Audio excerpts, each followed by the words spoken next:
تو یہ ظلم ہے، زیادتی ہے۔ اللہ تعالیٰ نے اس چیز کو جو ہے کرنے سے منع فرمایا ہے۔ اگر آپ کو کسی چیز کا علم نہیں ہے تو پوچھ لیں، فَاسْأَلُوا أَهْلَ الذِّكْرِ إِن كُنتُمْ لَا تَعْلَمُونَ۔ اگر تمہیں کسی چیز کا علم نہیں ہے تو جو اہل ذکر ہیں، اہل علم ہیں، ان سے پوچھ لو، کیونکہ جہالت کے اندر انسان جو ہے اپنے اندازے سے، اپنے تخمینے سے، اپنے گمان سے اگر دین و شریعت کے مطابق کے اوپر عمل کرنے کی کوشش کرے گا تو اس میں اس کا نقصان ہے، وہ گمراہ ہوگا، کیونکہ دین جو ہے تیقن کا نام ہے، ظن اور تخمینے کا نام نہیں ہے۔ ہر چیز کو اللہ تعالیٰ نے واضح فرما دیا ہے۔ اگر کسی شخص کو معلوم نہیں ہے تو وہ کسی مفتی سے، کسی عالم دین سے، کسی جاننے والے سے اس کے بارے میں پوچھ لیں، اور اس میں کوئی شرم کی بات نہیں ہونی چاہیے کہ یار میں پوچھوں گا تو یہ کیا سوچے گا میرے بارے میں کہ اس کو یہ بھی نہیں پتا۔ تو جھجکنا نہیں چاہیے، شرمانا نہیں چاہیے۔ اگر کسی چیز کے بارے میں علم نہیں ہے تو پوچھنے میں کوئی عار نہیں ہے، کوئی جھجک نہیں ہونی چاہیے، کیونکہ عار اور شرمندگی تو اس میں ہے کہ ہمیں پتہ نہیں ہے، علم نہیں ہے۔ تو اس علم کو اگر، اس جہالت کو اگر آپ دور کرنے کے لیے آپ سیکھنا چاہتے ہیں تو اس میں کوئی شرمندگی والی بات نہیں ہے۔ تو اللہ تعالیٰ نے فرمایا قُلِ اللَّهُ يُفْتِيكُمْ فِيهِنَّ، آپ فرما دیں اللہ یفتیکم فیہن، آپ فرما دیں کہ اللہ تمہیں ان کے بارے میں حکم دیتا ہے۔ وما یتلیٰ علیکم فی الکتاب فی یتامی النساء اللاتی، اور جو حکم جو ہے تم کو پہلے سے کتاب مجید میں سنایا جا رہا ہے، یعنی کہ اس آیات سے پہلے بھی میں نے آپ کو بتایا سورہ النساء کے اندر آیات میراث جو ہے وہ نازل ہو چکی، تو اس میں یہ ذکر جو پہلے بھی آ چکا، جس کی طرف اللہ تعالیٰ پھر جو ہے توجہ دلا رہا ہے کہ اللہ تعالیٰ تمہیں ان کے بارے میں تاکیدی حکم دیتا ہے۔ یہ نہیں کہ آپ ان کو اسی طریقے سے کچھ تھوڑا بہت دے کر فارغ کر دیں، اللہ تعالیٰ نے باقاعدہ ان کا حصہ مقرر کیا ہے اور ان کے حصے کو بڑا واضح اور کھول کر بیان کر دیا ہے۔ اب یہ نہیں ہے کہ آپ اندازے سے جو ہے اپنی بہن کو، اپنی بیٹی کو، اپنی بیوی کو حصہ دے دیں۔ جو شریعت نے حصہ ان کا مقرر کیا ہے وہی حصہ دینا ہوگا، نہ تو یہ کہ ان سے معاف کروائیں، نہ یہ کہ ان کو اس حصے سے محروم رکھیں، اور نہ یہ کہ ان کو اندازے سے تھوڑا بہت دے کر یہ سمجھیں کہ اب میں جو ہے میں نے شریعت کے حکم پر عمل کر لیا ہے اور میں اللہ اور اس کے رسول صلی اللہ علیہ وسلم کی بارگاہ میں سرخ رو ہو گیا ہوں۔ ایسا ہرگز نہیں ہے۔ اگر ہم اس طرح سے کریں گے تو یہ دین کو کھیل بنانے والی بات ہوگی۔ دین کھیل اور کود نہیں ہے۔ دین ایسا نہیں ہے کہ جس کو اپنی خواہشات کے مطابق آپ جو ہے آگے پیچھے کر لیں۔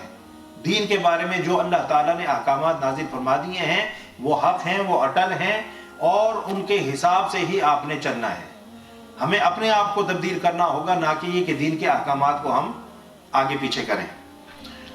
تو اللہ رب العزت نے فرمایا کہ اور جو حکم تم کو پہلے سے کتاب مجید میں سنایا جا رہا ہے وہ بھی ان یتیم عورتوں کے بارے ہی میں ہے جو پیچھے گزر گیا، میں نے آپ کو شروع میں جو ہے وہ بیان فرمایا، جنہیں تم وہ حقوق نہیں دیتے جو ان کے لیے مقرر کیے گئے ہیں۔ لا توتونہن ما کتب لہن، یعنی تم جو ہے ان کو وہ حصے نہیں دیتے جو ان کے مقرر کیے گئے۔ یہی بات جو میں نے ابھی آپ کو کہی کہ قرآن نے جو حصہ مقرر کر دیا ہے، وراثت کے اندر کوئی چیز اللہ تعالیٰ نے بغیر بیان کیے ہوئے نہیں چھوڑی۔ ہماری ثوابدید پر یہ معاملات نہیں چھوڑے کہ ہم جس طرح سے چاہیں ان کو دیں، نہیں، جس طرح اللہ چاہ رہا ہے ہمیں اس طرح سے معاملات کرنے ہیں۔ تو اللہ تعالیٰ یہ فرما رہا ہے کہ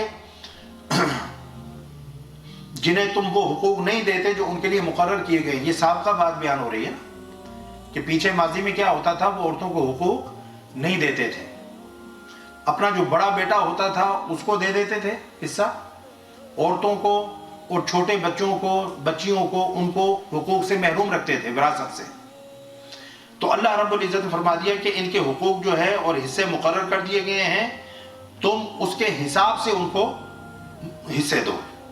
پھر فرمایا کہ وَتَرْغَبُونَ أَن تَنكِحُوهُنَّ وَالْمُسْتَضْعَفِينَ مِنَ الْوِلْدَانِ، اور چاہتے ہو کہ ان کا مال قبضے میں لینے کی خاطر ان کے ساتھ خود نکاح کر لو۔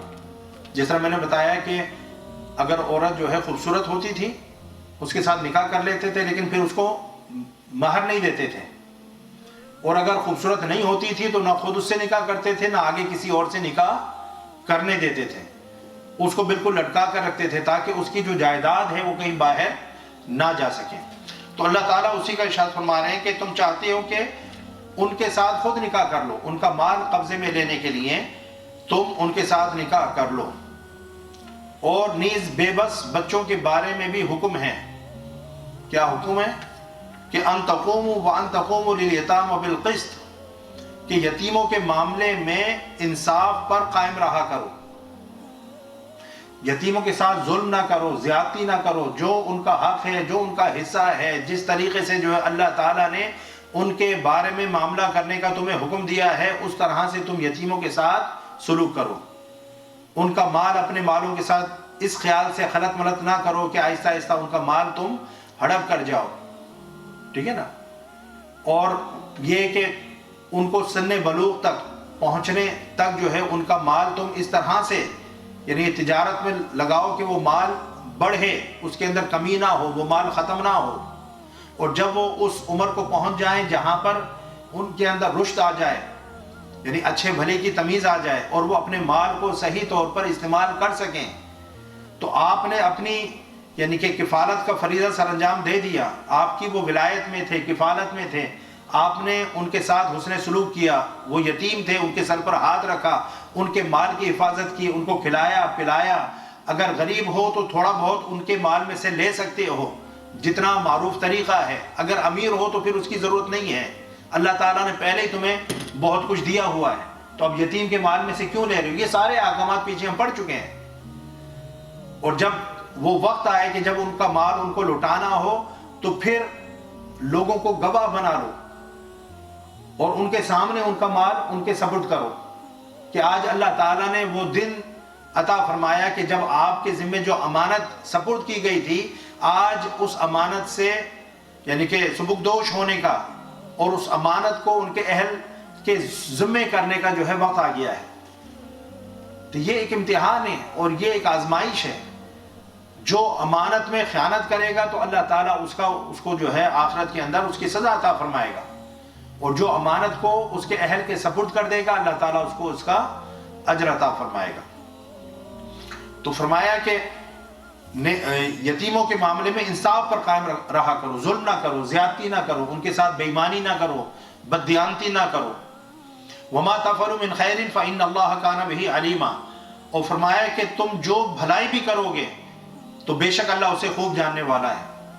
تو اگر تم یتیموں کے ساتھ بھلائی کا معاملہ کرتے ہو تو اللہ تعالیٰ اس کو جاننے والا ہے اور اللہ تعالیٰ تمہیں اس کا بہترین اجر عطا فرمائے گا۔ اگر تم یتیموں کے ساتھ برائی کرو گے، دیکھیں نا، یتیم وہ بچہ ہے جو ابھی بلوغت کی عمر تک نہیں پہنچا اور آپ کی زیر کفالت ہے، اس کا باپ اس کے سر پر نہیں ہے، اس کی ماں اس کے سر پر نہیں ہے، یا تو دونوں فوت ہو گئے یا باپ جو ہے وہ فوت ہو گیا ہے اور وہ بچہ جو ہے یتیم ہے۔ یہ معاملہ اللہ نے فرمایا کل کو تمہارے ساتھ بھی ہو سکتا ہے، پھر کیا کرو گے؟ کیا تم اس بات کو پسند کرتے ہو کہ تمہارے یعنی ساتھ ایسا ہو جائے، تمہارے بچے چھوٹے ہوں اور اسی طریقے سے جو ہے یہ آزمائش ان کے اوپر آ جائے؟ تو ذرا سوچو کہ یہ بچے بھی تو کسی کے بچے ہیں، ان کے ساتھ اچھا سلوک کرو، نیک معاملہ کرو، اور جس طرح سے اللہ تعالیٰ نے ان کے حق کی پاسداری کرنے کا تمہیں حکم دیا ہے اور ان کی حفاظت اور رکھوالی کرنے کا حکم دیا ہے اس طریقے سے کرو، ٹھیک ہے نا۔ پھر اللہ رب العزت نے جو ہے ارشاد فرمایا کہ یہ آیت نمبر 127، پھر آیت نمبر 128 کے اندر اب ہوتا کیا ہے کہ بعض اوقات جو ہے ایک عورت ہے، شادی شدہ ہے، وہ اپنے شوہر کی بے رغبتی اور بے توجہی کا شکار ہو جاتی ہے، یا جو شوہر ہے وہ ایک سے زیادہ شادیاں کر لیتا ہے، تو اس میں بھی پھر معاملہ جو ہے وہ گڑبڑ ہوتا ہے۔ تو اس کے احکامات اللہ رب العزت آگے ارشاد فرما رہے ہیں کہ اگر جو ہے تمہارے نکاح کے اندر کوئی عورت ہے تو اس کے ساتھ کس طریقے سے برتاؤ کرنا چاہیے، ٹھیک ہے نا۔ اور اگر شوہر جو ہے اس طرح کر رہا ہے تو عورت اس معاملے کو کس طرح سے ڈیل کرے۔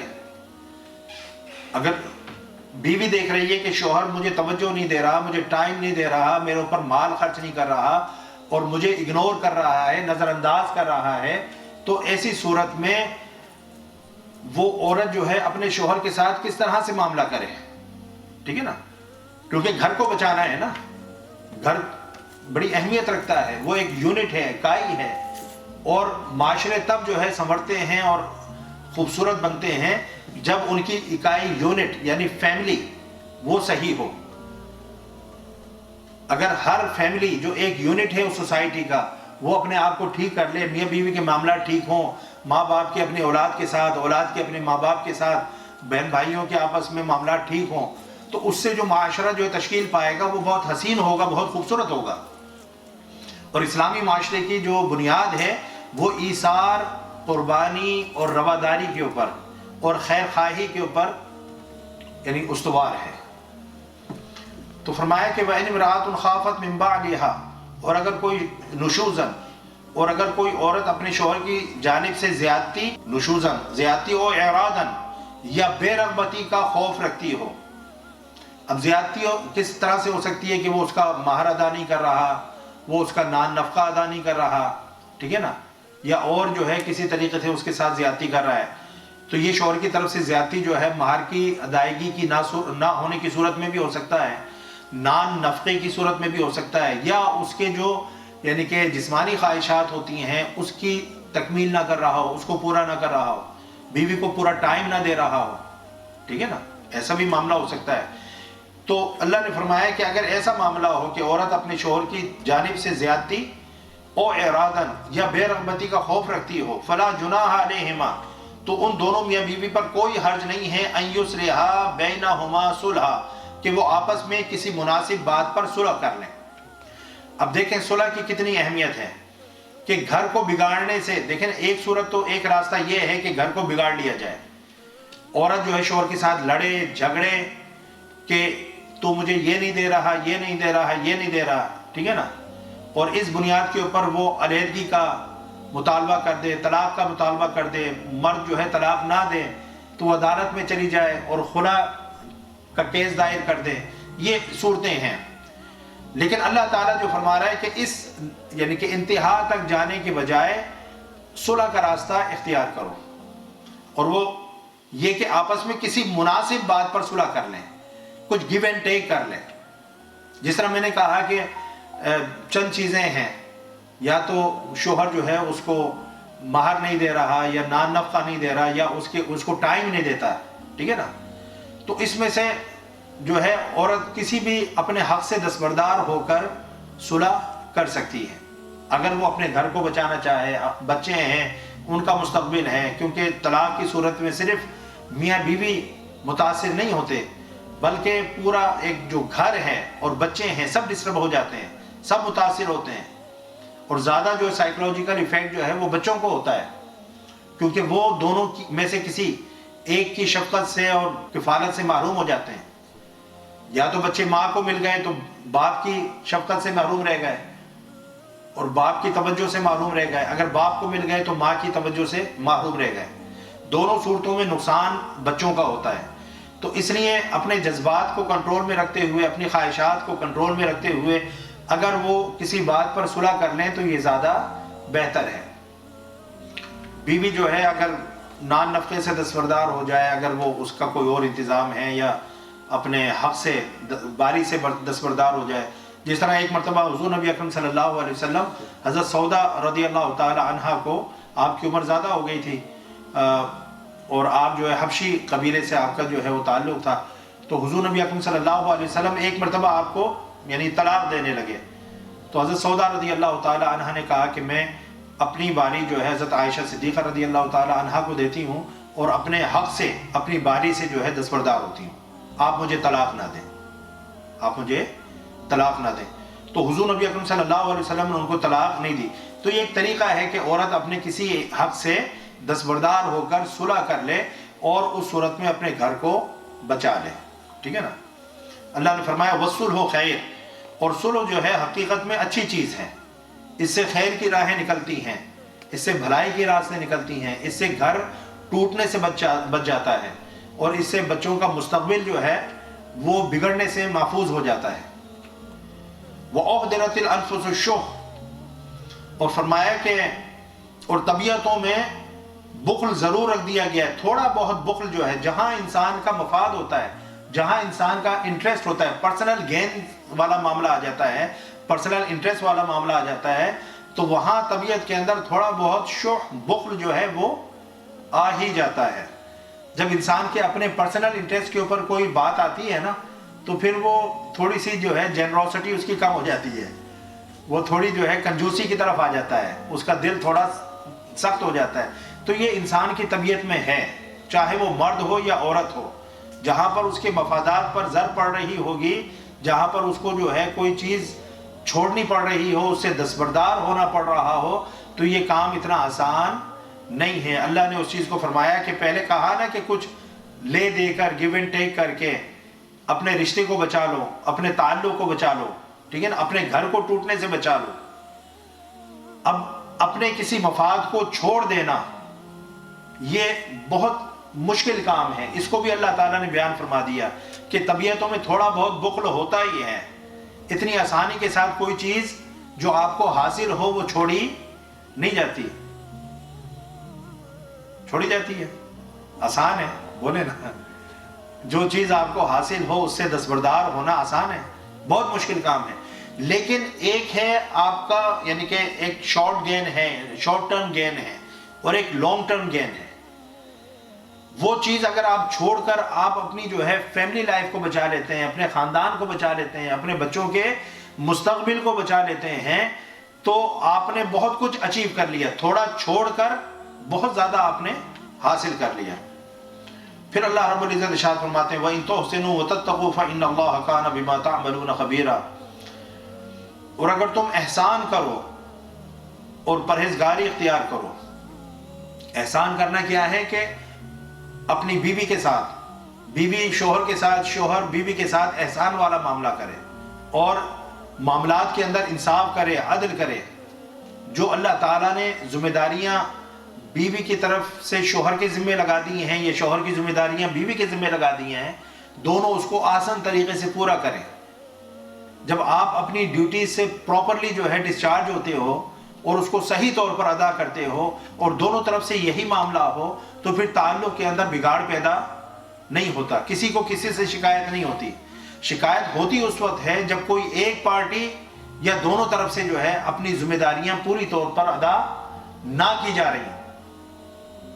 ہمارے یہاں پرابلم ہی یہی ہے۔ اسلام یہ نہیں کہتا کہ آپ اپنے حقوق کا مطالبہ کریں، اسلام یہ کہتا ہے کہ آپ اپنے فرائض کی بجا آوری کریں، اپنی ڈیوٹیز کو پورا کریں۔ جب آپ اپنی ڈیوٹیز کو پراپرلی جو ہے ادا کر دیں گے، شوہر نے اپنی ڈیوٹیز جو ہے وہ ادا کر دی، بیوی نے اپنی ڈیوٹیز ادا کر دی، شوہر کو اس کا رائٹ مل گیا، بیوی کو اس کا رائٹ مل گیا۔ اب رائٹس کا مطالبہ کرنے کی ضرورت کیا ہے؟ تو دیکھیں ویسٹرن ورلڈ میں اور اسلامک جو ہے سوسائٹی کے اندر اور ویسٹرن سوسائٹی کے اندر یہ فرق ہے۔ اسلامک سوسائٹی کی بنیاد دینے پر ہے، اپنے فرائض کی ادائیگی پر ہے۔ آپ لوگوں کو ان کے حقوق دے دیں، اپنے فرائض کی ذمہ داری سے عہدہ برا ہو جائیں۔ جب ہر شخص جو ہے وہ یہی کرے گا تو پھر کوئی شخص اپنے حق سے محروم رہ جائے گا؟ نہیں نا، ہر ایک کو اس کا حق مل جائے گا۔ اب جب حق مل گیا تو پھر رشتوں میں تلخی نہیں ہوگی، کڑواہٹ نہیں ہوگی، رشتے جو ہے ٹوٹیں گے نہیں، بلکہ رشتے جڑے رہیں گے، کیونکہ ان کے اندر محبت ہوگی، چاشنی ہوگی۔ اللہ رب العزت اس لیے فرما رہے ہیں کہ تم احسان کرو اور پرہیزگاری اختیار کرو، ڈرو اللہ سے۔ اپنے رشتوں کے معاملے میں اللہ سے ڈرو کہ اگر ان رشتوں کی ادائیگی میں اور ان فرائض کی ادائیگی کے اندر اگر کوئی کمی تم سے رہ جائے گی تو اس کمی کے بارے میں اللہ تعالیٰ تم سے پوچھے گا۔ تو اللہ سے ڈرتے بھی رہو کہ اللہ رب العزت نے تمہارے اوپر کچھ ذمہ داریاں عائد کی ہیں، ان ذمہ داریوں کو احسن طریقے سے نبھانا یہ تمہاری ڈیوٹی ہے۔ اگر ان کو ادا کرنے سے تم قاصر رہے اور اس میں تم نے کسی کے ساتھ زیادتی کی تو اس زیادتی کا بدلہ تم سے لیا جائے گا۔ اللہ تعالیٰ کی بارگاہ میں تمہاری پوچھ گچھ ہوگی کہ تم نے اپنی یہ ذمہ داری اور فرض جو ہے وہ کیوں نہیں نبھایا تھا۔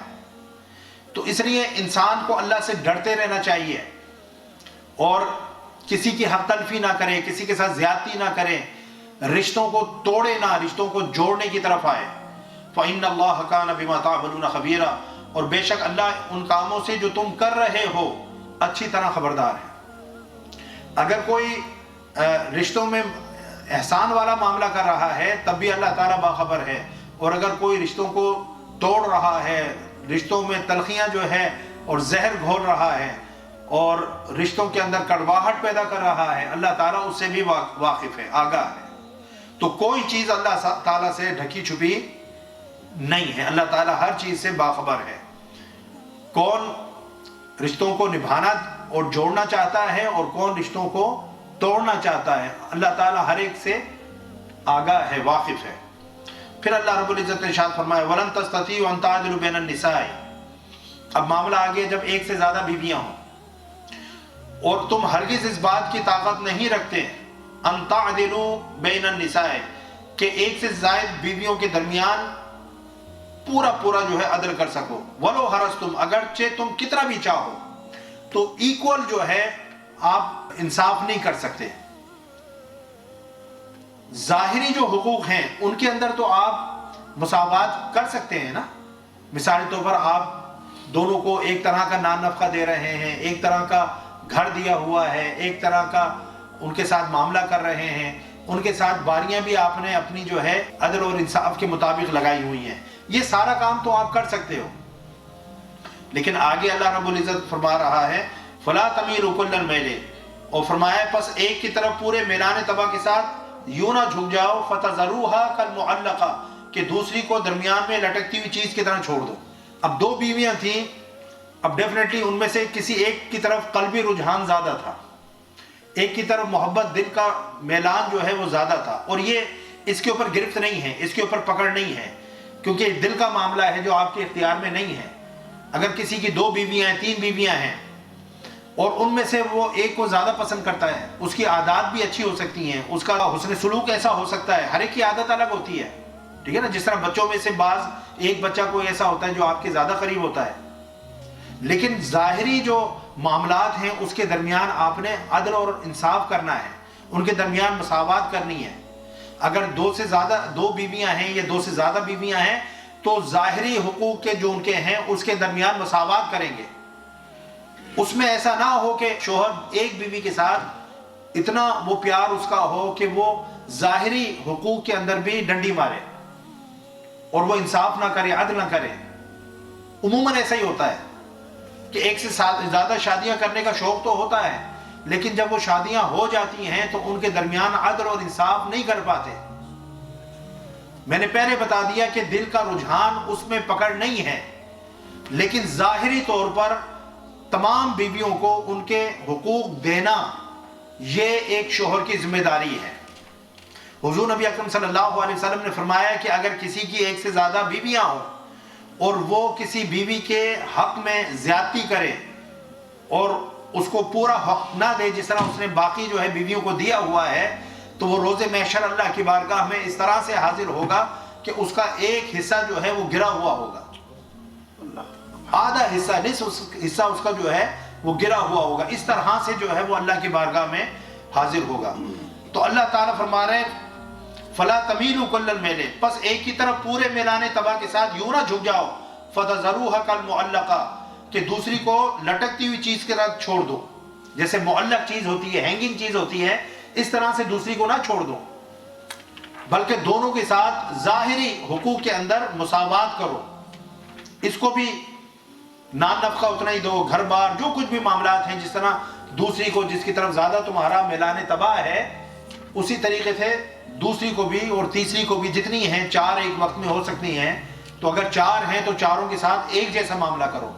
پھر باقی دل کا میلان کسی کی طرف زیادہ ہے کم ہے اس کے اوپر اللہ کی بارگاہ سے گرفت اور پکڑ نہیں ہے، اس کے بارے میں نہیں پوچھا جائے گا۔ وَإِن تُصْلِحُوا وَتَتَّقُوا فَإِنَّ اللَّهَ كَانَ غَفُورًا رَحِيمًا، اور اگر تم اصلاح کر لو اور بچتے رہو، کس سے؟ حق تلفی سے، زیادتی سے بچتے رہو، تو اللہ نے فرمایا فَإِنَّ اللَّهَ كَانَ غَفُورًا رَحِيمًا، تو اللہ تعالیٰ بڑا بخشنے والا اور نہایت مہربان ہے۔ یعنی اپنے معاملات کی اصلاح کر لو۔ اگر جب یہ حکم اللہ کا پتہ لگ گیا کہ بھئی اگر ایک سے زیادہ بیویاں ہیں تو ان کے درمیان ظاہری حقوق میں مساوات کرنا ہے، عدل کرنا ہے، انصاف سے جو ہے ان کے ساتھ پیش آنا ہے، کسی ایک کو زیادہ دے دیا، کسی کو کم دے دیا، کوئی ایک بہت اچھے مکان میں رہ رہی ہے، دوسری کو ایک عام واجبی سا مکان دے دیا، ایک کو جو ہے بہت اچھی گاڑی لے کر دی ہوئی ہے، V8 دی ہوئی ہے، اور دوسری کو جو ہے بالکل بسوں کے اندر دھکے دلوا رہے ہیں. تو مقصد یہ کہ یہ توازن نہیں ہے، یہ عدل و انصاف نہیں ہے. تو اگر اللہ نے آپ کو دیا ہے تو پھر سب کے ساتھ ایک ہی معاملہ کریں، ٹھیک ہے نا. باقی دل کا جو میلان ہے اس کے بارے میں نے آپ کو بتا دیا. وَإِن يَتَفَرَّقَا، اب پہلے تو فرمایا کہ صلح کر لیں، اپنے گھر کو ٹوٹنے سے بچائیں، اپنے گھر کو بگاڑیں نہیں، اس سے پورا ایک خاندان جو ہے وہ ڈسٹرب ہوتا ہے، بچے ڈسٹرب ہوتے ہیں، اور دیگر جو رشتے آپ کے ساتھ منسلک ہوتے ہیں، وابستہ ہوتے ہیں، وہ بھی ڈسٹرب ہوتے ہیں، ٹھیک ہے نا. وَإِن يَتَفَرَّقَا، اور اگر جو ہے دونوں میاں بیوی جدا ہو جائیں، یعنی کہ اب کوئی یعنی کہ ایسا معاملہ نہیں ہے، ایسا راستہ نہیں ہے کہ جس میں صلح ہو جائے اور معاملات اس نہج تک پہنچ جائیں کہ وہاں سے واپسی ممکن نہ ہو اور صلح ہونی ممکن نہ ہو، سارے راستے بند ہو گئے، سارے معاملات. جس طرح خلا کے لیے خواتین آتی ہیں تو وہ کہتی ہیں کہ ہم نے ہر طرح سے کوشش کر کے دیکھ لیا ہے، بڑوں کو بھی بیچ میں ڈال لیا ہے، خود بھی بات کر لی ہے، سارا کچھ ہو گیا اور سارے اب راستے جو ہے وہ بند ہیں، تو اب ہم سپریشن کے لیے اپلائی کرنا چاہتی ہیں. تو ایسی اگر نوبت آ جائے تو اس میں بھی دیکھیں اللہ تعالیٰ جو ہے کیا فرما رہا ہے. وَإِن يَتَفَرَّقَا، اور اگر دونوں جدا ہو جائیں، يُغْنِ اللَّهُ كُلًّا مِنْ سَعَتِهِ، تو اللہ ہر ایک کو اپنی کشائش سے بے نیاز کر دے گا، ایک دوسرے سے بے نیاز کر دے گا. یعنی کہ اگر عورت ہے اس کو بھی کوئی اچھا جو ہے سنگ اور ساتھی جو ہے مل جائے گا، اور جو مرد ہے اس کو بھی کوئی اچھا سنگ اور ساتھی مل جائے گی. تو اللہ تعالیٰ ان دونوں کو ایک دوسرے سے بے نیاز کر دے گا، اللہ تعالیٰ ان کے لیے آگے اور راستے کھول دے گا. اسی لیے حضور نبی اکرم صلی اللہ علیہ وسلم نے جو فرمایا نا، ابغض الحلال عند اللہ الطلاق، کہ جو حلال چیزوں میں سب سے مبغوض ناپسندیدہ چیز جو ہے وہ طلاق ہے. لیکن طلاق کا راستہ کھلا رکھا ہے، طلاق کا دروازہ کھلا رکھا ہے تاکہ ایسا نہ ہو کہ دونوں جی اکٹھے رہ بھی نہ سکیں اور رہنا پڑے مجبوری کے اندر، اور وہ گھٹ گھٹ کر رہتے رہیں، ان کا سانس لینا بھی جو دوبر ہو جائے، ایک دوسرے کی شکلیں دیکھنے کے وہ روادار نہ ہوں اور ایک دوسرے کو وہ پسند نہ کرتے ہوں، اور مجبوری کے تحت کہ بھئی دین اور شریعت کے اندر کوئی چھوڑنے والا راستہ نہیں ہے. تو اس طرح کا معاملہ اسلام نے نہیں رکھا. سب سے پہلی کوشش یہ ہوتی ہے کہ گھر ٹوٹنے سے بچ جائے، اصلاح ہو جائے، دونوں پارٹیاں صلح پر تیار ہو جائیں، کچھ گیو اینڈ ٹیک کر کے جو ہے اپنے معاملات کو درست کر لیں تاکہ خاندان نہ ٹوٹے. لیکن اگر نوبت ایسی آ جاتی ہے کہ جس کے اندر کوئی اور راستہ نہیں ہے، کوئی وے آؤٹ نہیں ہے، کوئی صلح اور بہتری کے امکانات جو ہے وہ موجود ہیں ہی نہیں، بگاڑ اتنا ہو چکا ہے، تو اب ایک صورت یہ ہے کہ اسی بگاڑ کے ساتھ آپ اپنی زندگی کو بگاڑے رکھیں اور آگے چلتے رہیں. زندگی کے اندر کوئی چس نہ ہو، کوئی لذت نہ ہو، کوئی مزہ نہ ہو، نہ کھانے کا مزہ آ رہا ہے، نہ رہنے کا مزہ آ رہا ہے، بس رہ رہے ہیں ایک چھت کے نیچے، ہاں جی. تو ایسی بھی کیا مجبوری ہے؟ تو اللہ تعالیٰ نے فرمایا کہ ایسی صورت میں پھر علیحدگی اختیار کر لو، ٹھیک ہے نا. فَإِمْسَاكٌ بِمَعْرُوفٍ أَوْ تَسْرِيحٌ بِإِحْسَانٍ، اگر رہنا ہے تو پھر اچھے طریقے سے رہو، یعنی کہ اپنے حقوق کی ادائیگی کے ساتھ اچھے طریقے سے، ایثار و قربانی کے ساتھ، گیو اینڈ ٹیک کر کے رہو. او تسریح بِإِحْسَان، اور اگر چھوڑنا ہے تو وہ بھی احسان کے ساتھ، لڑائی جھگڑوں کے ساتھ نہیں، نفرت کے ساتھ نہیں، سمجھے نا. بس ٹھیک ہے دیکھ لیا کہ اب نہیں چل سکتے تو پھر اچھے طریقے سے، اگر جدا بھی ہو تو اچھے طریقے سے ہو، کیونکہ اتنا عرصہ ساتھ رہے ہیں تو کچھ تو اچھی یادیں ہوں گی نا، کچھ تو گولڈن میموریز ہوں گی. بچے بھی جو ہے اسی شوہر سے ہیں، کچھ اچھا وقت بھی جو گزارا ہوگا. تو اب اگر جدائی کا وقت آ گیا ہے تب بھی اچھے طریقے سے جدا ہو تاکہ جو ہے چلو کچھ ایسی یادیں ہوں جن کو یاد کر کے انسان جو ہے ان ماضی کے لمحات سے جو ہے خوش ہو سکے. تو اتنی کرواہٹ کے ساتھ ایک دوسرے سے جدا نہ ہوں کہ بالکل ایک دوسرے کو دیکھنے کا روادار نہ رہیں اور نفرتیں جو ہے پیدا ہو جائیں. کیونکہ دیکھیں جب بچے ہو جاتے ہیں تو پھر آگے بھی کچھ نہ کچھ ملنا جلنا وہ رہتا ہے، یعنی کہ میاں بیوی والا تعلق تو ختم ہو گیا لیکن ان بچوں کی نسبت سے ایک تعلق جو ہے پھر بھی باقی رہتا ہے.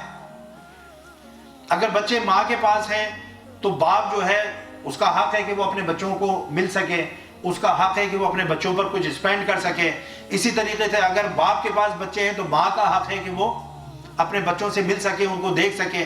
تو اگر جدائی اس انداز میں ہوئی ہوگی کہ ایک دوسرے کو بالکل جو ہے وہ برداشت ہی نہ کر سکیں، ایک دوسروں کی شکلوں سے نفرت ہو جائے اور اتنی تلخیاں اور زہر جو ہے رشتوں کے اندر گھل جائے، تو پھر آگے معاملات جو ہونے ہیں اس کے اندر بڑی مشکلات پیدا ہو جائیں گی.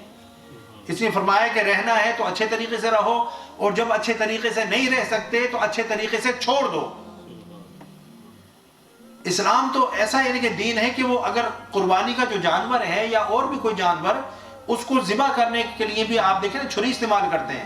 رسول اللہ صلی اللہ علیہ وسلم نے فرمایا کہ چھری کو تیز کر لو، ذبح بھی آسان طریقے سے کرو، خوبصورت. اب آپ کہہ رہے ہیں یار ذبح ہو رہا ہے، ایک جانور جو ہے اس کو یعنی کہ اس کی جان جا رہی ہے، اب جان اس کی لینی ہے، وہ کیسے آسان طریقے سے اور اچھے طریقے سے لی جا سکتی ہے؟ اس کے لیے تو تکلیف ہی ہے نا جانور کے لیے. لیکن دین یہ کہہ رہا ہے کہ اگر ذبح بھی کرو، اس کا آسان طریقہ کیا ہے کہ اس کو کم سے کم تکلیف ہو. کیا اگر آپ ایسی بلنٹ نائف کے ساتھ جو ہے اگر ذبح کریں گے تو بڑی مشکل سے ذبح ہوگا، اور اس کو ذبح ہونے میں اس کو اور زیادہ تکلیف ہوگی. ذبح کے وقت حسن یہ ہے، خوبصورتی یہ ہے کہ چھری کو تیز کر لو تاکہ اس کو کم سے کم تکلیف ہو. مقصد کیا ہے؟ اب جانور تو ذبح کرنا ہے، اللہ تعالیٰ نے اس کو آپ کی خوراک بنایا ہے، اس کی کھال سے آپ جو ہے جیکٹیں بنا رہے ہیں، جوتے بنا رہے ہیں، اس کی چربی استعمال ہو رہی ہے صابن میں ادھر ادھر، اور اس کا گوشت آپ کھا رہے ہیں، اس کی ہڈیوں سے بہت ساری چیزیں بن رہی ہیں. ٹھیک ہے نا؟ تو اللہ تعالیٰ نے اس کو آپ کے لیے ایک استعمال کی چیز بنایا ہے. اب وہ اس نے ذبح تو ہونا ہے، اللہ کے نام پر اس کو ذبح کر رہے ہیں، لیکن ذبح کے وقت آپ کی چھری اتنی تیز ہونی چاہیے کہ آنن فانن جو ہے وہ کٹ جائے اور اس کو کم سے کم تکلیف ہو. تو دیکھیں یہ بھی احسان ہو گیا. تو اسی طرح رشتوں کو جب ختم کرنا ہو تو اس کے اندر بھی اچھائی کا پہلو جو ہے وہ غالب ہونا چاہیے. تو اللہ تعالیٰ نے فرمایا کہ یہ مت سمجھو کہ کیا ہوگا آگے کیا ہوگا، اللہ تعالیٰ اپنی کشائش سے ہر ایک کو ایک دوسرے سے بے نیاز کر دے گا. اللہ اس کے لیے بھی راستے کھول دے گا، اس کے لیے بھی راستے کھول دے گا. اللہ کی بارگاہ میں کوئی کمی نہیں ہے. ٹھیک ہے نا؟ اور ہوتا ہے ایسا ہے، بعض اوقات جو ہے میاں بیوی ہیں، ان کے درمیان آپس میں تعلقات اچھے نہیں رہے اور بڑی مشکل سے ان کا گزارا ہوتا رہا، لڑائی جھگڑے یہ وہ سارا معاملات چلتے رہے. پھر وہ اس نتیجے پر پہنچے کہ بھئی ہم جو ہے آپس میں جو ہے طلاق یا خلا کی صورت میں علیحدہ ہو جائیں. بعد میں انہوں نے جو ہے شادی کی ہے اور دونوں اپنے اپنے گھروں میں خوش رہے. پہلے جو ہے آپس میں لڑتے تھے جھگڑتے تھے، اب جب طلاق ہو گئی، اس نے آگے شادی کر لی، اس کو بھی کوئی اچھی بیوی مل گئی، اپنی مزاج کے مطابق بیوی مل گئی، اور اس کی جو بیوی تھی اس نے آگے شادی کر لی، اس کو اپنی مزاج کے مطابق شوہر مل گیا. کیونکہ ذہنی اور مزاج کی ہم آہنگی بہت ضروری ہے. بات صرف پیسے کی نہیں ہوتی، بعض اوقات طبیعتیں نہیں ملتی، ذہن ہی نہیں ملتے میاں بیوی کے، تو آپ دیکھیں کہ وہ پھر آپس میں لڑائی جھگڑا جو ہے وہ رہتا ہے. ٹھیک ہے نا؟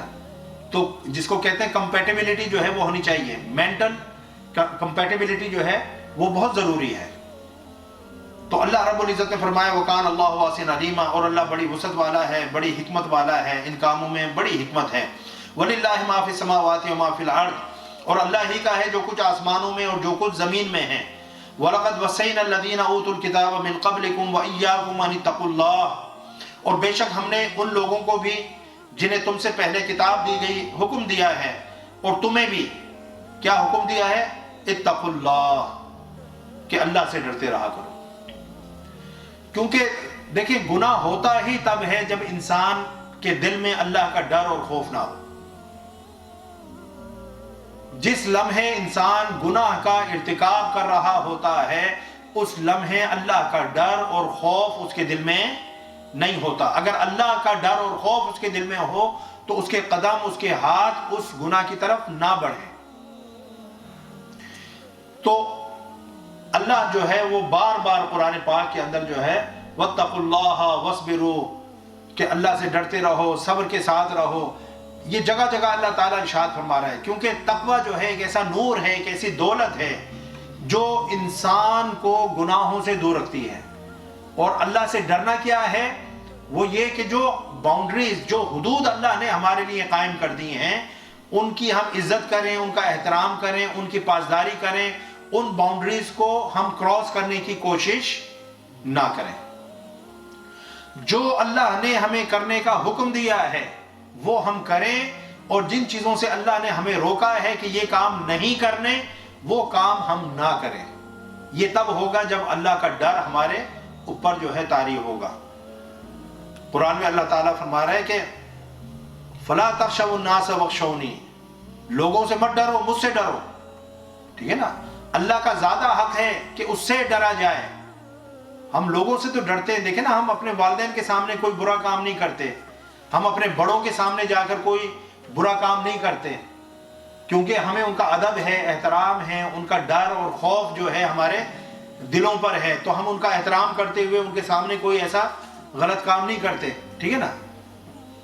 تو اللہ رب العزت جو ہے وہ فرما رہا ہے وَهُوَ مَعَكُمْ إِذْ تُبَيِّتُونَ مَا لَا يَرْضَىٰ مِنَ الْقَوْلِ، پیچھے بھی ہم نے پڑھا ہے کہ وہ تو تمہارے ساتھ ہی ہوتا ہے جب تم راتوں کو خفیہ سازشیں کر رہے ہوتے ہو، پیچھے بیان فرمایا خفیہ گفتگو کر رہے ہوتے ہو، تو اللہ تعالیٰ تو تمہارے ساتھ ہوتا ہے، وہ تو کسی لمحے بھی تمہیں یعنی کہ ان اٹینڈڈ نہیں چھوڑتا، وہ تو ہر وقت تمہارے ساتھ ہے، وہ تو تمہاری گفتگو بھی سن رہا ہے، تمہاری سوچیں، تمہارے جو اندر خیالات ذہن کے اندر دل کے اندر پیدا ہو رہے ہیں، وہ تو ہر چیز سے واقف ہے، ہر چیز سے آگاہ ہے۔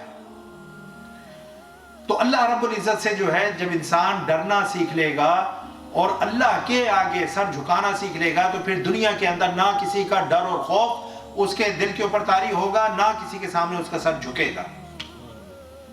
تو در در کے جو ہے سجدے اور در در کی ٹھوکریں کھانے سے بہتر ہے کہ بندہ صرف اللہ کے سامنے جھکنا سیکھ لے اور اللہ کا ڈر اور خوف اپنے دلوں کے اندر جو ہے وہ پیدا کر لے، انشاءاللہ ہر ایک کا ڈر اور خوف اس کے دل سے نکل جائے۔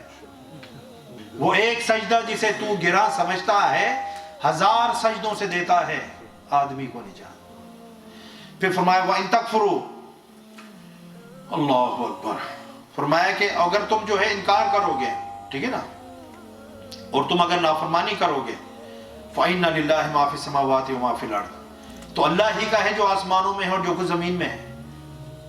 وَكَانَ اللَّهُ غَنِيًّا حَمِيدًا، اور اللہ بے نیاز ہے، ستودہ صفات ہے، یعنی تمہارا انکار اس کو کیا نقصان پہنچا سکتا ہے؟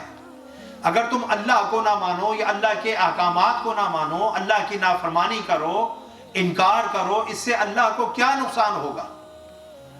جو کچھ زمین و آسمان میں ہے وہ اللہ کا ہے۔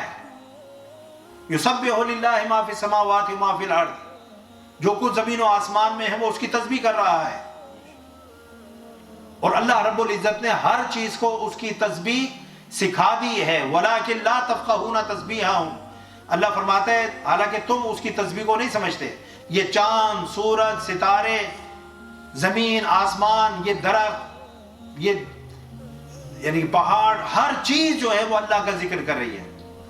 حضور نبی اکرم صلی اللہ علیہ وسلم جو ہے پہاڑوں کے پاس سے گزرتے تھے، تو وہ حضور نبی اکرم صلی اللہ علیہ وسلم یعنی حضرت علی فرما رہے ہیں کہ ایک وادی سے ہم گزر رہے تھے تو میں نے خود اپنے کانوں سے سنا کہ پہاڑ کہہ رہے تھے الصلاۃ والسلام علیک یا رسول اللہ، الصلاۃ والسلام علیک یا رسول اللہ۔ تو پہاڑوں کو میں نے سنا کہ وہ حضور نبی اکرم صلی اللہ علیہ وسلم پر صلاۃ والسلام پڑھ رہے تھے۔ حضرت داؤد علیہ السلام جب لہن داؤدی ان کا مشہور ہے، تو جب وہ زبور پڑھا کرتے تھے اپنی خوبصورت آواز کے اندر، تو یہ پرندے آ کر جو ہے پاس بیٹھ جاتے تھے، اور جو پہاڑ تھے وہ بھی جو ہے ان کے ساتھ گنگناتے تھے۔ تو اللہ تعالیٰ نے ایک حساب سے جو ہے ہر چیز کو شعور عطا فرمایا ہے۔ تبھی تو احد پہاڑ کے اوپر حضور نبی اکرم صلی اللہ علیہ وسلم جا رہے ہیں، تو احد پہاڑ جو ہے اس طرح سے خوشی سے کانپنا شروع ہو گیا، تو حضور نبی اکرم صلی اللہ علیہ وسلم نے پاؤں جو ہے احد پہاڑ کے اوپر مارا، اور احد پہاڑ پر پاؤں مارنے کے بعد فرمایا کہ احد پہاڑ اسبت، خاموش ہو جا، اسکت، چپ ہو جا، ٹھہر جا، کپ کپانا اور خوشی سے جو ہے لرزنا بند کر دے، تیرے اوپر جو ہے ایک نبی اور ایک صدیق اور 2 شہید موجود ہیں۔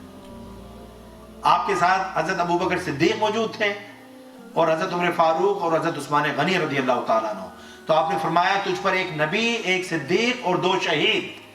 ابھی عمر فاروق رضی اللہ تعالیٰ عنہ یا عثمان غنی رضی اللہ تعالیٰ عنہ شہید نہیں ہوئے تھے، ابھی تو زندہ ہیں۔ اور حضور نبی اکرم صلی اللہ علیہ وسلم کے وصال کے کتنے سال بعد حضرت عمر فاروق شہید ہوئے، اور اس کے کتنے سال بعد حضرت عثمان غنی رضی اللہ تعالیٰ عنہ شہید ہوئے، لیکن حضور نبی اکرم صلی اللہ علیہ وسلم ان کو ان کی زندگی کے اندر یہ خبر دے رہے ہیں کہ تم دونوں شہید ہو. یہ ہے علم نبی. یہ علم نبی، یہ غیب کی خبریں ہیں جو اللہ تعالیٰ اپنے نبیوں کو عطا فرماتا ہے. عالم الغیب اللہ کی ذات ہے، لیکن اللہ اپنے نبیوں اور رسولوں میں سے اور اپنے بندوں میں سے جس کو جتنا چاہتا ہے غیب پر مطلع فرما دیتا ہے. پھر اللہ رب العزت نے ارشاد فرمایا وَلِلَّهِ مَا فِي السَّمَاوَاتِ وَمَا فِي الْأَرْضِ وَكَفَى بِاللَّهِ وَكِيلًا، اور اللہ ہی کا ہے جو آسمانوں میں ہیں اور جو زمین میں ہیں. وَكَفَى بِاللَّهِ وَكِيلًا، اور اللہ کا کارساز ہونا کافی ہے. اچھا، اللہ ہی کا ہے جو کچھ زمینوں میں ہیں، جو کچھ آسمانوں میں ہیں، تو ہم کدھر ہیں؟ ہم بھی تو جو ہے زمین پر ہی ہیں نا. تو جو کچھ زمینوں میں ہے وہ اللہ کا ہے، تو ہم بھی کس کے ہوئے؟ اللہ کے ہوئے. اور ہماری جو بھی چیزیں ہیں وہ سب کس کی ہیں؟ اللہ کی ہیں. اس کا مطلب یہ ہے کہ ہماری زندگی کا مالک ہم نہیں بلکہ ہمارا رب ہے. اور ہمیں اللہ تعالیٰ نے یہ زندگی بطور امانت دی ہے، ٹھیک ہے نا. اس لیے ہم اس امانت کے اندر خیانت نہیں کر سکتے. میں نے پہلے بھی عرض کی تھی کہ ہم اپنی جان، ہم یعنی کہ اپنی زندگی بسر تو کر سکتے ہیں جس طرح ہم کر رہے ہیں. ہم جس طرح چاہیں سوئیں، اٹھیں، جاگیں، کھائیں، پئیں، یہ سارے معاملات اللہ تعالیٰ نے ہمارے اختیار میں دیے ہیں، ٹھیک ہے نا.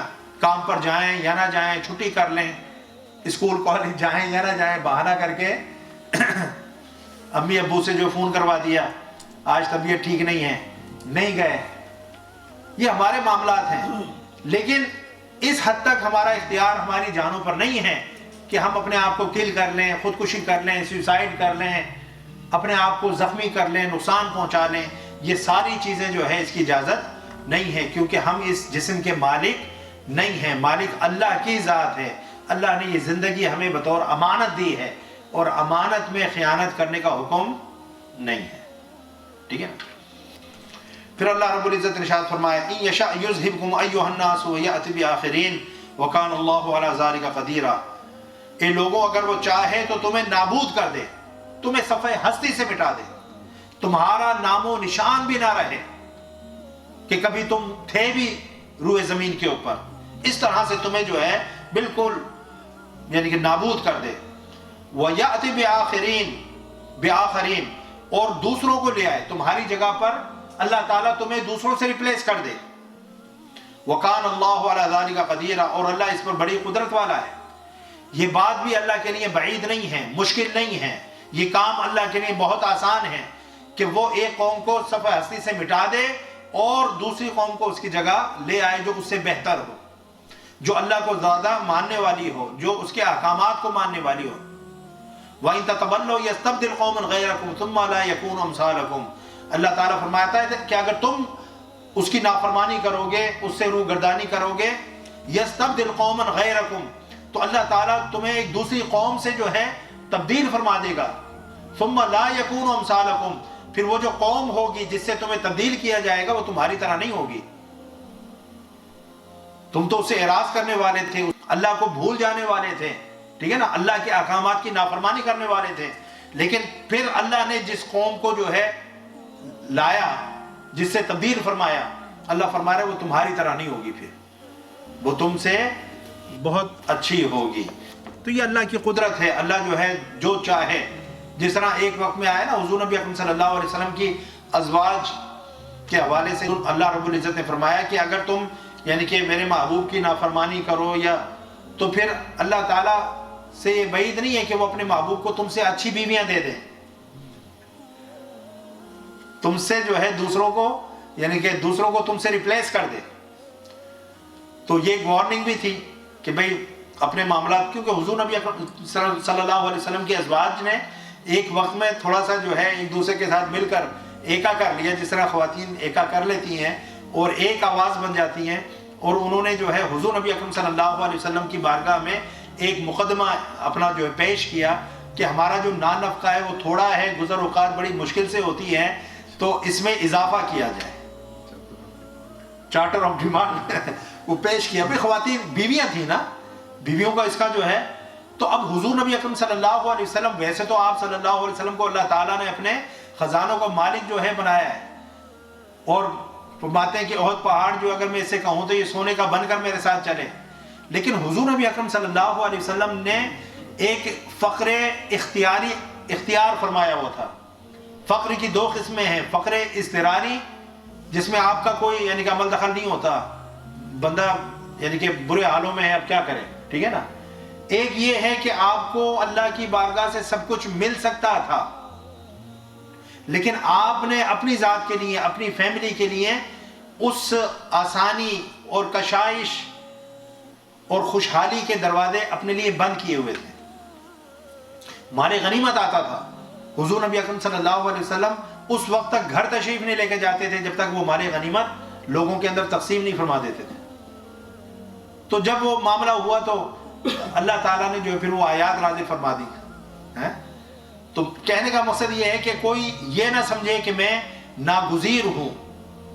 اللہ تعالیٰ کسی کا محتاج نہیں ہے، نہ وہ ہمارا محتاج ہے نہ کسی کا محتاج ہے. ہم یہ سمجھ رہے ہیں کہ ہمارے ہونے سے کہ اللہ کی الوہیت قائم ہے، نہیں. یہ اللہ کا کرم ہے کہ اللہ تعالیٰ نے ہمیں انسان کی صورت میں پیدا کر دیا. جانور بھی، پرندے بھی، یہ حیوانات بھی، یہ سب جو اللہ کی مخلوق ہی ہے نا. تو اللہ کا کتنا کرم ہے کہ اللہ تعالیٰ نے ہمیں وَلَقَدْ كَرَّمْنَا بَنِي آدَمَ، کہ ہم نے بنی آدم کو جو ہے کرامت اور عزت اور شرف عطا فرمایا، اشرف المخلوقات بنایا. تو اس کا کرم ہے یا نہیں کہ ہم انسان ہیں؟ ہمیں وہ جانور بھی بنا سکتا تھا، ہمیں وہ ریت بھی بنا سکتا تھا، ہمیں وہ کوئی درخت بھی بنا سکتا تھا. اس نے ہمیں انسان بنایا ہے، کتنا اس کا کرم ہے. تو وہ ہمارا محتاج نہیں ہے. ہم اگر اس کی عبادت کرتے ہیں تو یہ بھی اپنے فائدے کے لیے، اپنے بھلے کے لیے کہ کریں گے تو اس سے ہمارا جو ہے قد کاٹ بلند ہو رہا ہے، ہمارا مقام بلند ہو رہا ہے، ہمارے درجات بلند ہو رہے ہیں، ہمارے گناہ مٹ رہے ہیں، اور اللہ کی بارگاہ میں یعنی کہ قرب کے مقامات ہمیں نصیب ہو رہے ہیں. اس میں ہمارا ہی فائدہ ہے نا، کس کا فائدہ ہے؟ پھر اللہ رب العزت نے ارشاد فرمایا کہ من کان یرید ثواب الدنیا فعند اللہ ثواب الدنیا والآخرہ. جو کوئی دنیا کا انعام چاہتا ہے، مثال کے طور پر اگر کوئی شخص جو ہے جہاد اس نیت سے کرے کہ مال غنیمت ملے گا، ٹھیک ہے نا، تو انسان تو اپنی نیت کو ٹھیک کر لے. مال غنیمت تو مل ہی جانا ہے جی، یہ تو دنیا کا مال ہے. اگر تم اپنی نیت ٹھیک کر لو تو تمہیں جہاد کا بھی ثواب ملے گا جس سے تمہیں آخرت میں فائدہ ہوگا، اور دنیا کے اندر مال غنیمت بھی مل جائے گا.